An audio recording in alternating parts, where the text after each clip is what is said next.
안녕하세요. 저는 숭실대학교 브레인 앤 머신 인텔리전스 랩의 이동수입니다. 저는 오늘 권민혜 교수님의 지도로 연구한 다중계층간 네트워크 공유를 통한 심층 강화 학습의 학습 효율성 향상 연구에 대해 발표하도록 하겠습니다. 발표의 순서는 다음과 같습니다. 먼저 연구의 모티베이션에 대해 확인한 후 심층 강화 학습 방법에 대해 소개하도록 하겠습니다. 그리고 저희가 제안한 개체 간 네트워크 공유를 통한 효율적인 익스플로레이션 방법에 대해 소개한 뒤 성능평가 후 발표를 마치도록 하겠습니다. 기술이 향상될수록 다루고자 하는 문제의 복잡도 역시 자연스럽게 증가하며 그래프와 같이 학습에 요구되는 시간 및 컴퓨테이셔널 코스트도 동일하게 증가하고 있습니다. 이에 따라 모든 AI 분야에서는 자연스럽게 효율성을 증가시키고자 하는 연구가 진행되고 있으며 학습 시간 및 컴퓨테이셔널 코스트를 감소시키는 것은 중요한 과제 중 하나입니다.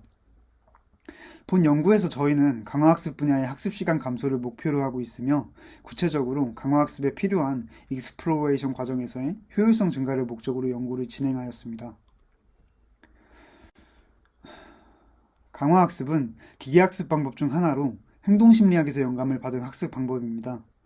개체는 환경과의 상호작용을 통해 학습하는 방법으로 오른쪽의 다이어그램과 같이 특정한 상태에서 개체가 행동을 수행한 뒤 환경으로부터 보상을 얻게 되는 방식입니다. 이때 개체는 환경으로 받는 누적 보상이 최대가 되는 방향으로 학습하게 됩니다. 저희는 문제 해결을 위해서 심층 강화학습 방법을 선택하였는데 여기서 심층 강화학습 방법이란 복잡한 실제 세계의 문제를 풀기 위해 강화학습에 심층 신경망 기술을 더한 방법입니다.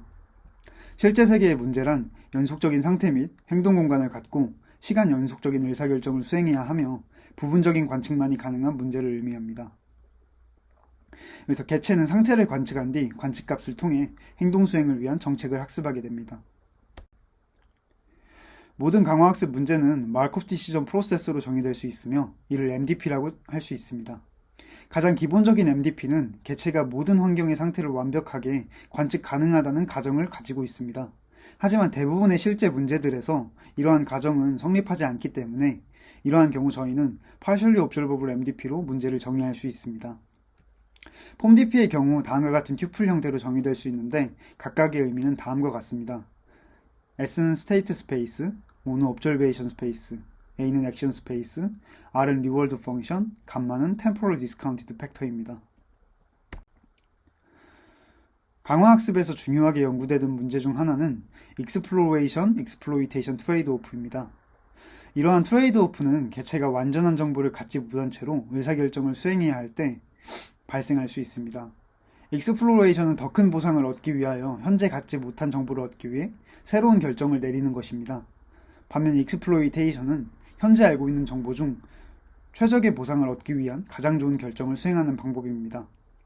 이론적으로 개체가 모든 가능성을 알고 있는 경우 그 중에서 최고의 선택을 할 수 있지만 현실적으로 모든 지식을 아는 것은 불가능하기 때문에 이러한 딜레마가 발생하게 되는 것입니다. 즉 시스템상에 존재하는 모든 가능성을 탐험하는 것은 복잡한 문제의 경우 불가능하며 무한정 익스플로레이션 하는 것은 효과가 없을 수 있습니다. 본 연구에서는 정책학습을 위해 동일한 시간 동안 다량의 트래젝토리 정보를 얻기 위하여 다중개체를 이용합니다. 다중개체를 통해 동시에 탐험을 진행할 경우 보다 다양한 정보들을 얻을 수 있기 때문에 익스플로레이션 시간이 감소하는 것을 저희는 목표로 할 수 있었습니다. 본 연구에서 제안하는 방법의 핵심 아이디어는 방금 전 슬라이드에서 언급하였듯 정책학습을 위하여 정책을 공유하는 다수의 개체를 배치한 뒤 개체 간 경험 정보를 공유할 수 있도록 하는 것입니다. 학습에 참여하는 개체들은 옵저베이션, 액션, 리워드에 관한 트래젝토리를 학습 시간 동안 공유할 수 있습니다. 이러한 방법을 기반으로 n개의 개체가 환경에 존재할 경우 동일 시간 동안 n배의 익스플로레이션 정보를 획득할 수 있게 됩니다. 즉 정책을 학습하는 데 있어서 n배의 탐험 정보를 사용할 수 있게 됩니다. 또한 다이어그램을 통해 확인할 수 있듯 저희는 행동을 선택하는 액털 네트워크와 이를 평가하는 크리틱 네트워크로 구성된 액털 크리틱 방식을 사용합니다. 또한 두 개의 크리틱 네트워크를 이용하는 트윈큐 방식을 적용한 TD3 알고리즘을 기반으로 저희는 연구를 진행하였습니다. 우선 학습이 된 후에는 익스큐션 단계에서 개체들은 정보 및 정책을 공유하지 않으며 개별적인 정책을 이용하여 작동할 수 있습니다. 본 연구에서 제안된 방법의 경우 학습 과정에서 다수의 개체를 이용하기 때문에 폼DP 문제를 멀티에이전트 폼DP 문제로 재정의할 필요가 있습니다. MA 폼DP의 경우 오른쪽의 다이어그램과 같이 정의될 수 있습니다. 특정 상태에서 각각의 개체는 개별적인 관측을 통해 개별적인 행동을 선택 및 수행하게 되며 새로운 상태를 맞이하게 됩니다. 폼DP의 튜플과 차이점은 개체들의 집합인 E와 각 개체별 스페이스가 새롭게 정의될 수 있다는 점입니다. 본 연구에서 제안한 방식의 특징으로는 배치된 개체의 수에 반비례하여 정책 수렴을 위해 요구되는 에피소드의 수가 증가한다는 것입니다. 가장 먼저 정책의 수렴을 위해 필요한 트래젝토리의 최소한의 양을 B라고 가정할 수 있습니다.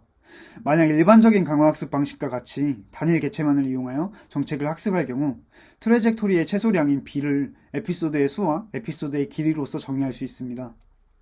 이때 개체의 수까지 고려하게 된다면 B는 개체의 수 N과 에피소드의 수 K 그리고 에피소드의 길이 L로 새롭게 관계식을 정의할 수 있습니다. 마지막으로 B와 L이 고정된 경우 필요한 에피소드의 수 K는 개체의 수 N에 반비례한다는 사실을 이해할 수 있습니다. 제한된 알고리즘의 평가를 위해 저희는 자율주행 시뮬레이터를 이용하여 성능평가를 수행하였습니다. 해당 시뮬레이터의 목표는 자율주행 차량과 비자율주행 차량이 혼합된 믹스 오토노머스 트래픽에서 개체가 효율적으로 주행할 수 있도록 학습하는 것입니다. 환경은 다차선의 원형 도로를 고려하였으며 개체는 N대의 자율주행 차량으로 정의할 수 있습니다. 개체는 주변 차량과의 상대 속도, 상대 거리, 그리고 자신의 속도 및 위치 정보를 관측할 수 있습니다.